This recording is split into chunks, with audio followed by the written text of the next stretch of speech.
All right, cool. So, welcome to this week's podcast. This one is going to be a little bit different as we are stepping things up a little bit. So, if you follow the podcast, you might have seen some changes on Spotify. The naming might be a little bit different now because we are currently in the middle of a rebranding. And the podcast is going to now be called Dive into Product. Same old stuff that you would expect us to have here on the podcast. We'll still be talking about product design, product management, product career insights, etc., as we always had. Just expect to see a little bit more of change on the rebranding and on the style of how we will be doing things. So, getting into today's podcast, I want to talk about a couple of things that we have posted recently on the Do Better UX blog. By the way, if you have not noticed, we now have a daily blog, and we also now have a dive into product monthly report where we actually get much more deeper into some of the things that we are touching on a daily basis within that month. If that sounds like something that you might be interested in, please consider going to dobetterux.com right now and subscribing to the monthly newsletter. So, I want to talk about two topics that we have in the two latest blog posts as we record this show. And I want to talk about AI and get a little bit into it. I understand that the AI has become kind of like the buzzword of the industry right now, and I wanted to talk about two main points. Now, on the on the website currently, we have two different blog posts around this, but I am going to speak about them as in one thing for this week's podcast. So the first one is obviously around Sora, so I'm going to touch on that one quickly because it's hot news currently and I just need to cover it. And the second part is about slightly older news, and this will be around the AI pin, kind of like the wearables, and kind of like how that might look like in redefining the way that we design for these interfaces. I want to get into Apple Vision Pro a little bit. So yeah, that's what I'm gonna cover today. Let's start with Sora. So we all know the legendary video of Will Smith eating spaghetti, right? And that has been kind of like the benchmark of what we had about a year ago, probably about 10 ish months ago, right? And recently we have seen all these videos. Now if you don't know what I'm talking about here, I have the links to the blog posts in the description wherever you're listening to this from or watching. We have all seen these really good videos, which are almost kind of like the images that we've seen coming from things like Mid Journey and DAL-E from an image side, and now it's kind of like turning into motion. And we're starting to see a different wave and a different generation of this video AI, and it's quite an exciting time as usual. But yeah, currently it is under beta. I think I know that Sam Altman, the CEO at OpenAI, is currently kind of taking requests and auto generating this um videos. I don't know how much time it takes to generate these videos, how many tries. If you follow him on Twitter, you'll be able to kind of see more than just kind of like what everybody has been plastering on the internet, including what OpenAI has itself posted on their YouTube channel. Right. So if you want to see more of that, check out Sam Altman's Twitter. Follow him. if you don't already, I think you should be following him. But yeah, check that out and see a little bit more around kind of like where this generative video AI is going. I think it's really getting into an exciting space, and like with AI, it's always those mixed feelings. It's a really exciting space as well as a really scary space at the same time, right? Like, is AI going to take our jobs? Of course, in the long run, it will, right? But it's really exciting to see it morph again. All this technology is really much in its infancy. I think sometimes we forget that there is all this technology that we're seeing here. I mean, machine learning has been there, uh, since the 80s, since the 90s, right? But we've seen really the acceleration of the development of AI, probably the most over the past 2 to 3 years, right? And that is where we have seen most of this happening, and most of it coming out of open AI and other leading companies around it, right? But again, Sam Altman is really going all in on AI, and kind of like that's the company that's leading the pack right now. We've got Google. I want to believe that Apple is probably working on something really incredible in the background, and when they launch it, it's going to be probably have the same effect that the Apple Vision Pro has had on people over the past few weeks. And yeah, I'm interested to see what will come out of that court. Now, I have spoke about AI before, and I was like, where is Apple in this whole thing? And I think my take back then was probably like, Apple is not doing much, but I have recently learned that Apple has been acquiring a lot of AI companies in the background, and hiring a lot of people who work in AI R&D.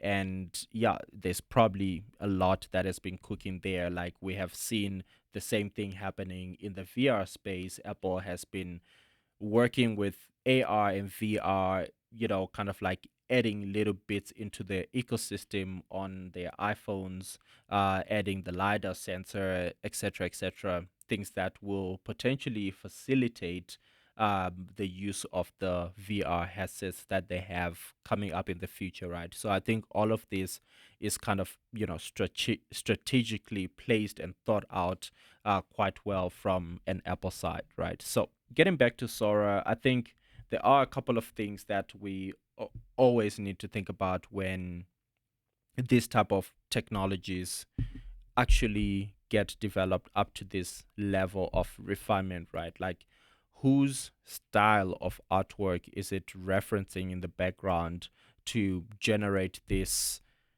videos, right? These people that it is generating, what references is it getting, right? Like, who shot that original content, and how is it learning, kind of like what information is it feeding from for it to learn as a generative AI model, right? There's always that ethical side of doing things, and I think we kind of always need to think about that in the background. But it is a really exciting time in seeing how much of a leap this has taken over the past year, 10 months, 11 months. I'm not really sure when the Will Smith spaghetti video came out. Yeah, so let's move on to the next topic that I want to talk about today, and that is more AI. I guess probably AI is going to be quite a topical subject on a lot of people's feeds, as well as here on Dive into Product. I need to get used to saying that. I'm used to saying not a UX designer, or do better UX. But yeah, now we are Dive into Product, and I hope that I get used to talking about that. So AI is probably going to be quite a big topical point of discussion over the next few months on this channel, as much as you would find it in other channels, because it is things that are realistically impacting our world on an everyday basis. And yeah, it will be doing disservice if we don't stay ahead of the curve and be able to talk about these things, share their ideas, and be able to see how we can stay relevant. Number one, kind of like future proofing our careers as UX designers, product designers, as well as how do we make sure that there is ethical design, as well as we really understand the real life use cases that most of these technologies can actually help users with out there in the real world, right?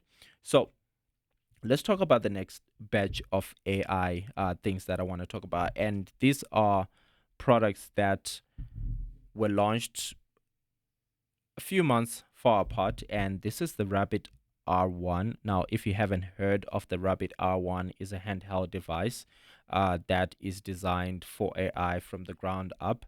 And the other product that I want to talk about is the Humane AI pin. But I think more than anything, I think these two products are kind of the leaders right now in a new product category that we are seeing emerging just based on AI, right? I mean, if AI was not here, I don't think that this world of products would be possible, or even people will be thinking about creating such products. Now, this new product category, I want to call it probably AI wearables, right? I think we've got things like the Apple Watch, and other kind of like gizmos, like rings and things that we put on our bodies. We've got like, glasses, etc., that, kind of like fit in into the things that we wear every day. And most of those devices have got the potential to be AI powered in one way or the other, right? Using apps that can be designed for them, or kind of like adopted from iOS apps or Android apps, or iPad apps, adopted for those platforms, as the watch, etc., right? But we're starting to see a different category here, where we've got the hardware built from the ground up, purely for interacting with AI. And the main use case that we are seeing here is kind of being always on and listening to you so that it can easily understand the context and help you throughout the day, to do different things. Now, the different companies have got different approaches, of course. If you talk about the Humane AI pin, I think because they're from Apple. Both of the founders are executives from Apple, and everything about the company is very Apple-esque, right? Even the way that they did the demo.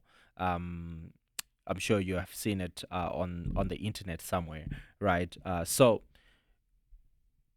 they are very much privacy focused. You will see that the Humane AI pin has got a button where you kind of like press to interact with it, and only then will you activate the microphone or the camera, um, to actually interact with the device. Otherwise, it's just kind of like sitting there in idle mode and not listening or anything.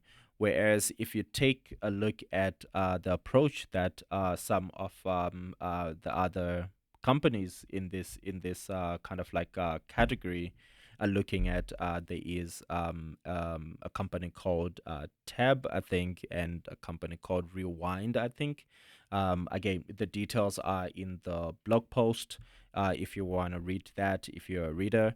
Those companies are taking a different approach where, their devices are always listening, and you can kind of like give them, you can ask them anything, and they kind of like know your context, based on, kind of like them keeping tabs on you all the time. Now, before we get into this whole thing, I think the biggest thing that you are hearing there, that we heard when we kind of like started having Amazon Alexa speakers and Siri speakers and Google speakers in our houses, is, are they always listening, and what happens to that data?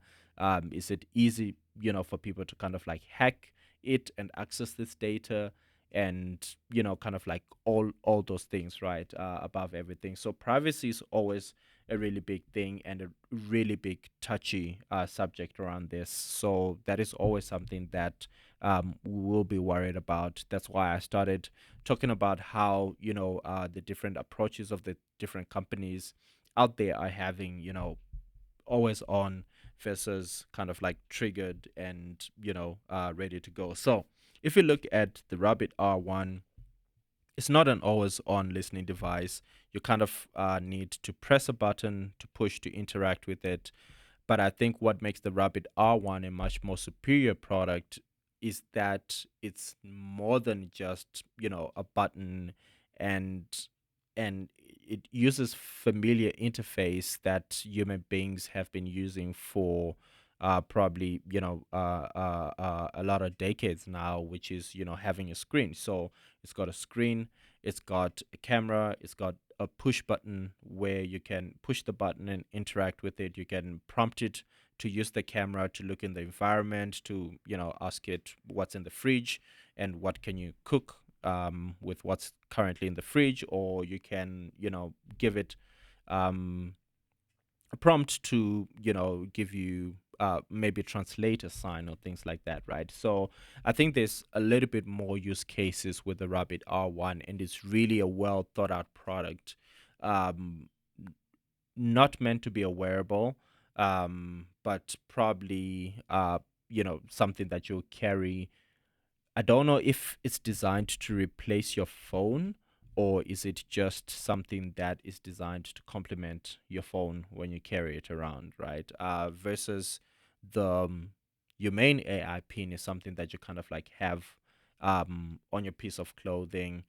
You've got the battery kind of like sticking on the back, and your piece of clothing in the middle, and you've got that thing. The magnets there really need to be good, because you don't want to be like dropping your I don't know, I think it's like $700, something like that. Okay, so I couldn't find the price, but it's a very expensive product, right? And you wouldn't want to waste that amount of money purely on kind of like a product that could kind of fall because it's stuck on magnets. Anyway, your main AI pin is a whole different approach. You're supposed to wear it. It doesn't have a screen. It kind of like projects this laser thing. From my experience, laser projected items are really difficult, especially if the surface is not flat enough or colored, bright or dark enough, depending on the color of the laser that you're projecting on it, right? So there is all these moving parts that I think the Humane AI pin will have. However, I think both these products are really the leaders in pioneering this from the ground up design of AI products, whether they are wearables or something that you're going to carry around.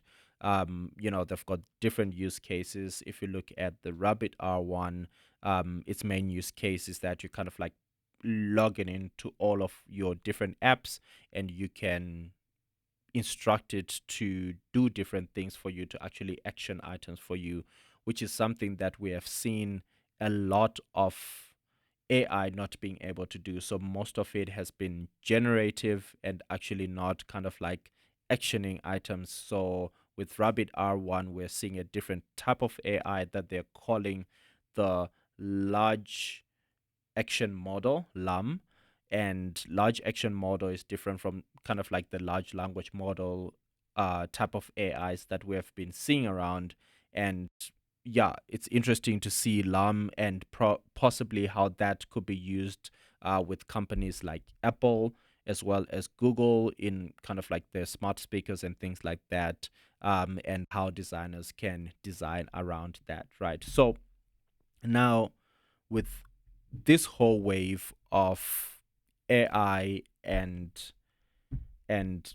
different use cases that are coming out, even different hardware, right? The next thing that I always think about is how do we stay ahead of the curve as product designers and UX designers to, number one, stay relevant, of course, and number two, really pioneer how we create these experiences. Like most of us, the designers that are alive today and actually active in the market, experienced enough, and have the right opportunities to morph and change the future of how apps and how we use these technologies um, have only been around for kind of like the screen revolution, right? And I think this is a whole new revolution where we've got more voice interaction, AI, and I think with uh, virtual reality and more of special computing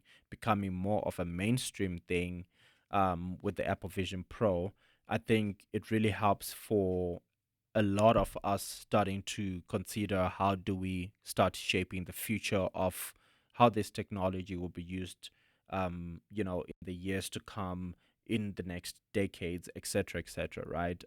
Both from how do we make it ethical and how do we actually use it for day-to-day instances that we find ourselves using the mobile phone and kind of like things like tablets, etc., right? So what can we do if you're a product designer or UX designer today? What are some of the actionable things that you can actually do to stay ahead of the curve within these technologies? Now, I know most of these items are actually not accessible to you right now, and you won't have access to them, right?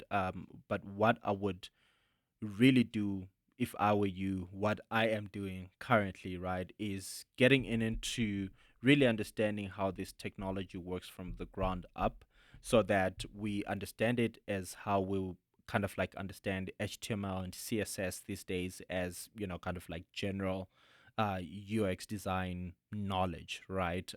Understanding how it works will really help us design different experiences as we understand the world around us and some of the contexts that this technology can interact with the world around us, right? So there's a lot of potential for us to actually pioneer different design styles, different design languages, and different ways to interact with these technologies today, right? Of course, we've got a level of making sure that we're kind of like doing responsible, ethical design and development. That is something that is just out there, right? Another thing that kind of like can do is to work with the technologies that we have access with, and those are things like the smart speakers that we have, and see how things like conversational UX design works and how people are designing for those type of experiences already, right? I think there has been a lot of buzz around the Apple Vision Pro, but I think that there's a lot to learn within the MetaQuest world and the VR, AR, special computing world that has existed over the past, 4, 5, 6 years, if not 10 years. So there is quite a lot that we can learn from already the technology that is out there that we might actually have access to, right? I understand that kind of like all these emerging things feel like they are new and not accessible, but this technology has been around us for years, if not decades, and it's just a matter of us understanding it a little bit more and understanding the fact that consumers are now having the accessibility of the hardware, and now we just need to be able to create the experiences and the software for them to be able to use these things more efficiently, effectively, and in ways that is helpful to everybody in everyday lives. So that is the main two items that I wanted to cover around AI. Well, you can call them main two items. I want to take a short break, and I want to invite you guys over to Do Better UX. We don't really get any monetary kind of value out of this. We don't have any sponsors. We don't have kind of any way to make money out of this, and I am actually not trying to make any money out of this. The whole point of this whole do better UX creation for me is to be able to share my journey as a product designer, as a UX designer, and share some of the experiences so that you don't make the same mistakes that I am making. But not only that, I also want to invite everybody out there to be able to come have this conversation with me. So, if you are a person who is in the product design space, whether you are a startup founder who is looking into building your own products and you'd like to be part of a community, or you are a product designer, UX designer who is trying to level up their skills, take your career to the next level, I would like you to connect with me over on LinkedIn. And yeah, that's all I'm asking for. All right, let's jump back into it. So the next thing that I want to talk about, and the last thing, is the Apple Vision Pro. Now, I have watched probably at this time more than 100 hours. I did a blog post on the 13th of February where I was saying that I've probably watched about 100 hours, and I think probably now it has been more than 100 hours because the content just keeps on coming, right?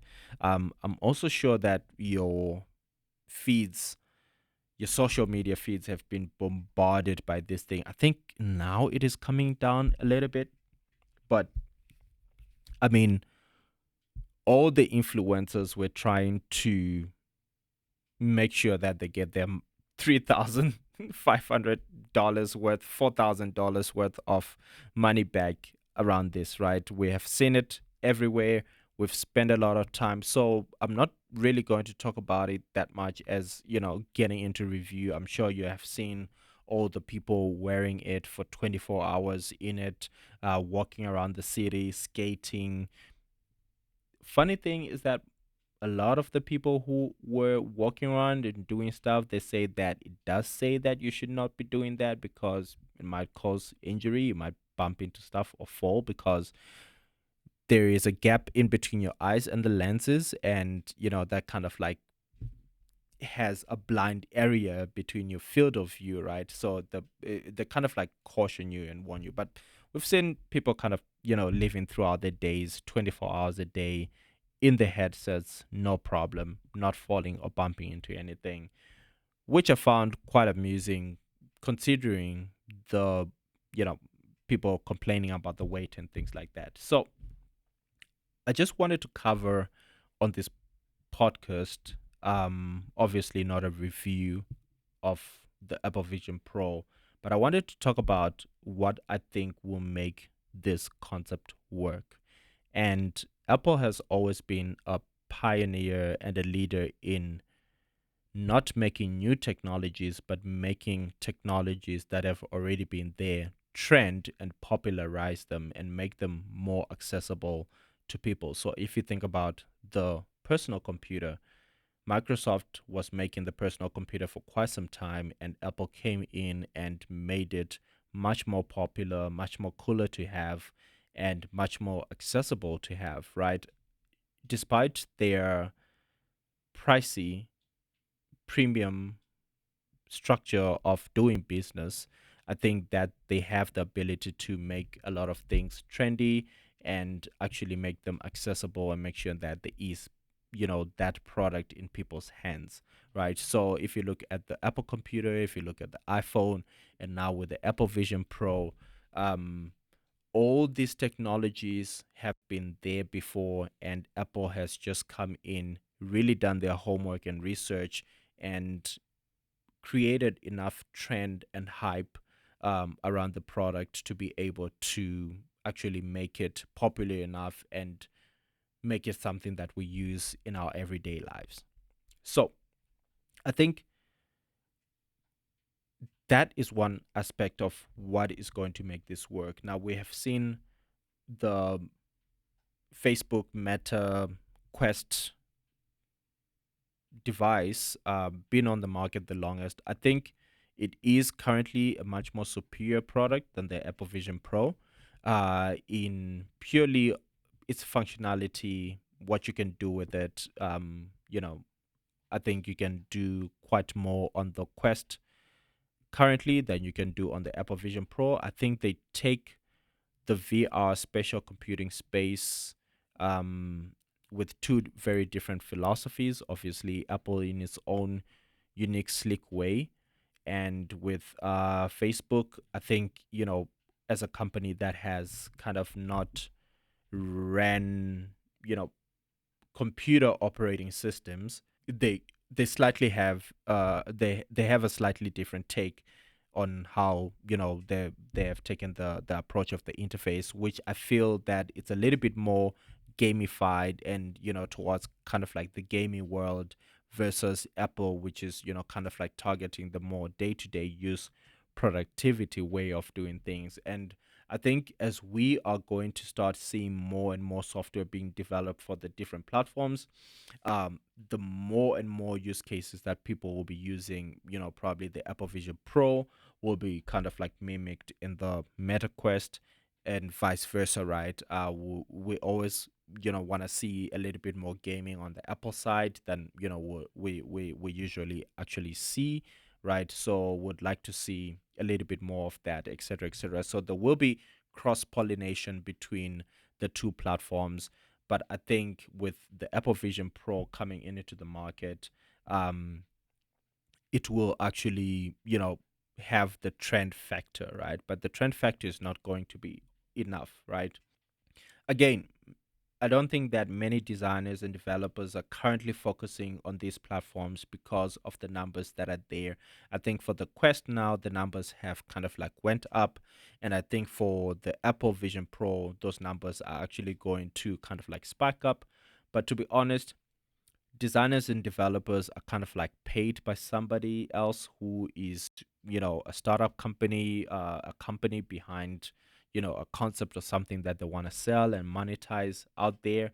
And if it's not just purely kind of like existing apps kind of transitioning into this special computing world, I don't really see new categories coming up unless if we really start getting into this space and creating new experiences that are purely designed from the ground up for special computing experiences, right? And not translating kind of, what we have on the screens that we have currently into this world.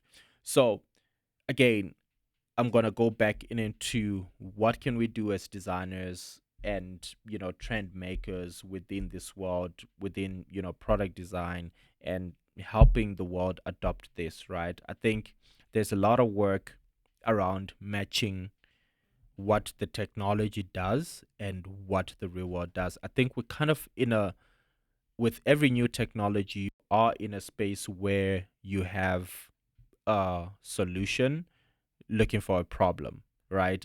For at least the early years, and then as the technology matures, and I think that maturity really comes from actually the solution finding more problems to solve, right? So I think that's where we are, right? And the more and more problems we solve with this technology, exciting technology that we have around us, AI, special computing, the more that we can change and reshape the future of how we interact with technology and the internet as we progress into the future beyond 2024.